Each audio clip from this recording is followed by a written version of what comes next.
It shows up here as your energy, the Ace of Cups, okay? Having love for somebody, feeling this immense, immense love overflowing out of your heart to another person. And I feel almost like there is something here in the spread that's telling me something is not getting off the ground. You could be working with this person, they could be a friend, and so you might not want to mess up the working dynamics or the friendship. And as a result of it, you don't let your feelings known, even though you feel it immensely. The person that you're dealing with, they show up as the Ace of Wands. I'm drawn to the scars. This is somebody that might have a lot of scars on their hands. Like physically, literally, they might have a lot of scars. Or it's somebody that really grabs life by the horns. You know, they're adventurous, they're risky, they might not stay around in one place. They're trying to make a lot of things happen for themselves. They're also somebody that you might feel they're not going to stick around. So I don't want to I don't want to kind of like limit their options. I don't want to keep them with me. I want them to roam. For some of you, you might be dealing with a fire sign, Sagittarius, Aries, or Leo. And there is a sense of destructiveness with this person. Either they are, you know, prone to being very impatient and make bad decisions and impulsive and go after the first thing that they see, or there is a carelessness about them in the way that they live their lives. They might be here, like here today, gone tomorrow. And I'm once again drawn to the scars. So it might be someone who's accident prone or somebody that likes to create, you know, tension and conflict in a situation. And so as much as you care about this person, I feel like you don't feel safety in their love, or you don't feel like they're the right person for you, even though you feel an immense sense of attraction and just kindness and like this soulful connection that you have with another person. And I feel like for many of you, especially, I see a very strong singles vibe. For many of you, you know, you're not short on suitors. You're not short on attention from other people. But there is somebody in your midst that is very dynamic, very different, very colorful. They bring a lot of excitement into your life. If you feel like you've just been going through the motions, you know, working hard and just getting through things, you know, working home too, then I feel like this person, they bring a breath of fresh air, or they're so exciting to be around. But for whatever reason, you don't trust. It's like things are just not getting off the ground for whatever reason. Um, you know, taking 2 steps forward, 1 step back. It's like things are very, very slow, even though there's a lot of attraction and there's a lot of love. Something's not getting off the ground. So I'm inclined to believe like could be a friend that you're falling for, or somebody in your work environment, and you don't want to ruin the dynamics. The person could also have a lot of suitors. This is a card about communication and the arrows of love. She's kind of either pushing for the communication or she is blocking off the communication. It's somebody who is inundated by too many text messages, too many emails, too many messages, like through Messenger. So it's somebody that has a lot of attention that a lot of people like, and they might have a lot of things going on in their lives, and they're trying to sort things out. They're trying to manage, and they're trying to, you know, they might have a lot of options as well. And so you see them as someone who's quite popular, very dynamic, very fun to be around, but you fear that as much as you love them and as much as you feel for them, you just you feel like they're not a safe choice. They're not a traditional type of a person that you would, you know, normally go for. They're different. And so it can feel a little bit scary. It can feel a little bit scary. I feel like you're dating somebody or interested in somebody who is very different from the types that you dated in the past. So I feel like some of you, if you've been dating, for example, investment bankers, you're now drawn to, like a football coach. So it's like something very unconventional, and it's thrilling and exciting. It's somebody with a really good, like they have a lot of life experience under their belt, and it's somebody that has traveled a lot. It's somebody that is, they see the world as a place to explore. And if they come to you and they're like, hey, let's go exploring, you feel like you can't really trust them to be a good relationship partner. Just because they're more adventurous, more daring, more of an adrenaline junkie, you feel like you can't really trust them as a relationship partner. But I feel like your assessment might not be accurate. They might be, into the adrenaline rush, but that doesn't mean they're going to carry that into their relationship and say like, oh, I'm not monogamous, because one person's not enough for me. I don't feel that way. So I feel like, what they do to find the thrill in other areas of their life doesn't really translate over into their love arena. So I feel like you might need to, really look at this person and how their patterns in relationships and how they live their lives. But I feel like they're very honest and very truthful. But I feel like something's not really getting off the ground because you fear the connection.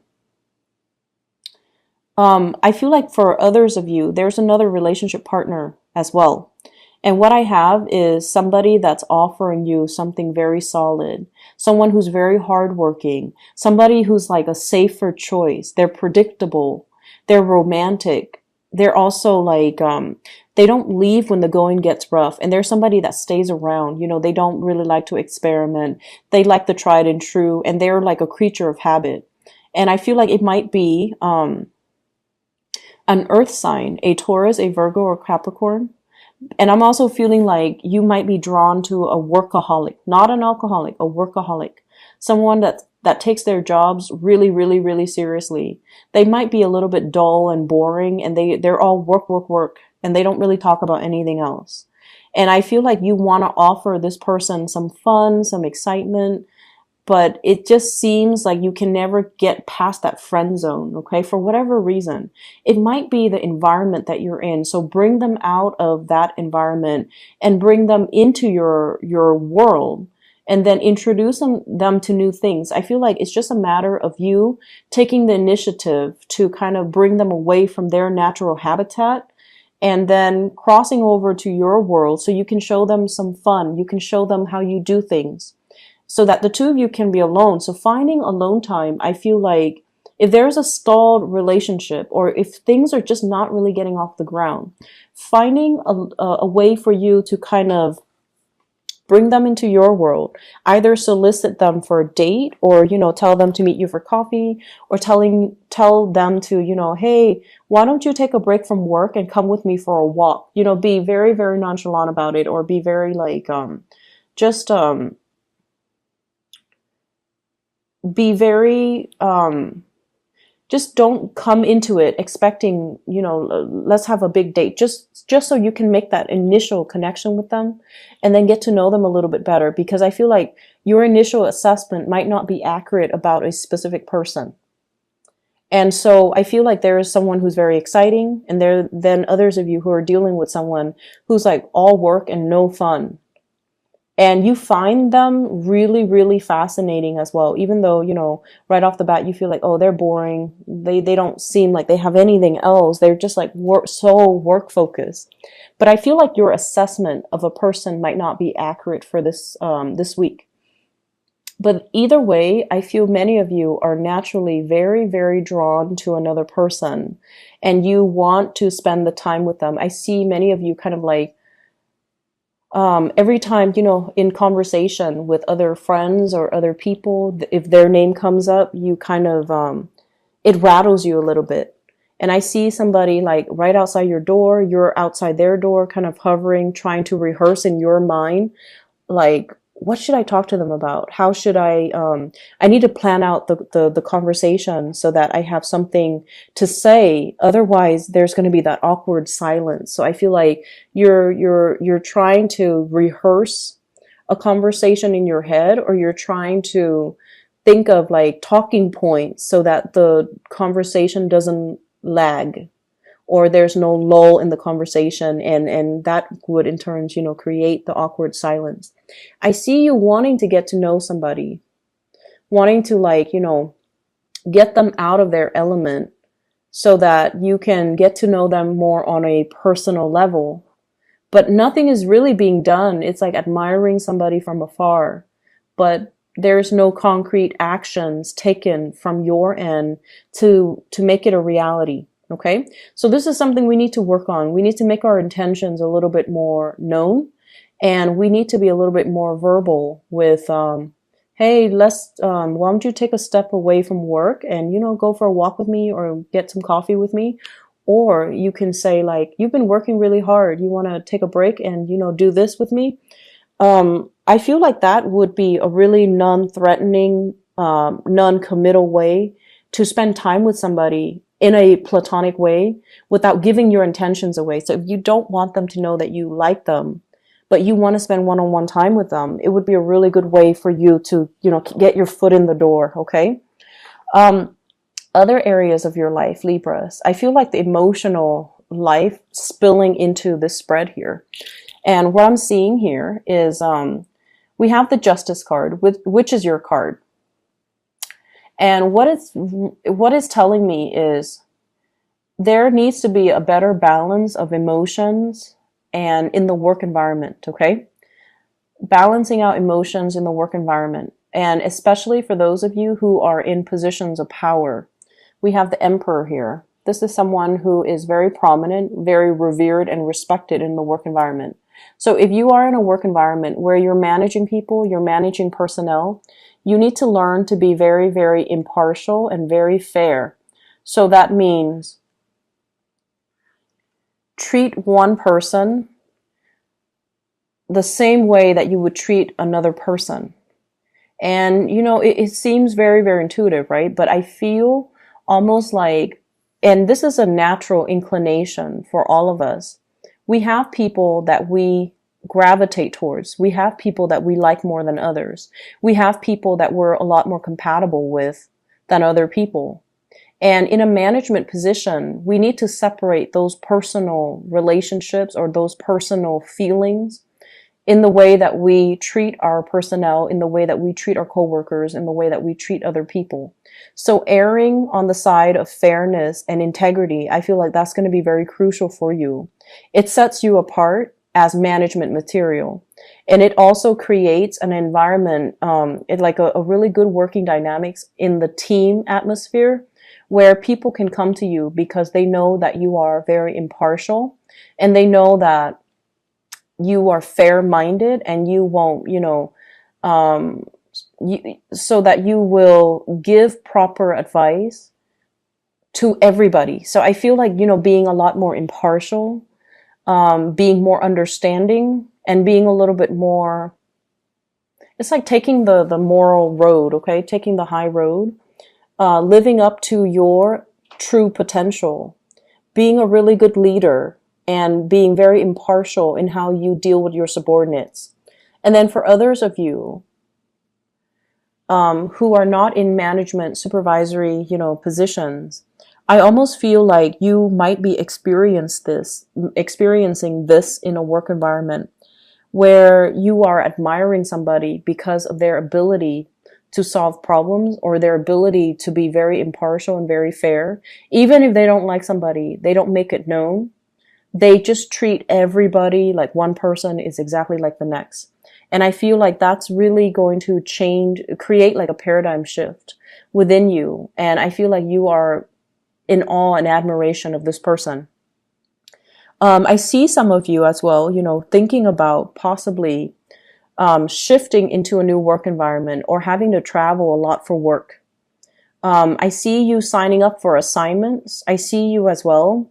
I feel like we have here the Two of Wands and the Chariot. Both of these are travel cards, long distance travel, traveling in order to land a work assignment, traveling and then coming back and then disseminating information or sharing information. So I see like you traveling from one place to the next or going from your branch to another branch. seeing how they do things, and then bringing that information and that knowledge back to your company and talking to a higher up, a supervisor or manager, and sharing the information. I see some of you as well, sometime for this week, being called upon to kind of like provide honest feedback on a person. And I feel like if you're one of your employees or one of your coworkers might put you down for a reference and you're getting some callback. And I feel like if you have somebody that you feel is underperforming, they ask you, can you be my reference? And you don't know what to say. You don't want to lie and say, yes, I will give you a sterling, letter of recommendation. But at the same time, you don't want to say, no, I will not, and hurt their feelings. So there are a lot of like middle ground things that you kind of need to work on. And there are just, honesty is the best policy. Okay. Don't worry about upsetting people. If they're upset, that's kind of on them. You need to be truthful and honest. And I just feel like you're kind of stuck between a rock and a hard place. You don't want to hurt someone's feelings, but at the same time, you might not feel like you want to recommend them for something. So I see that element coming in here. And I see you, whenever you're in a work environment, you work really hard. You go above and beyond to make sure that you know the ins and out of how to do your job. And I feel like you're very thorough when you do your job. And so when people are not as adept as you when it comes to fulfilling their job responsibilities to the best of their capabilities, I feel like you don't really have the patience to deal with them. So be careful about that too. And I mentioned this for Virgo, but I feel like the energy is also coming in here. Honesty is the best policy. Err on the side of, neutrality, but at the same time, you are someone that people look up to. So make sure you set a good example.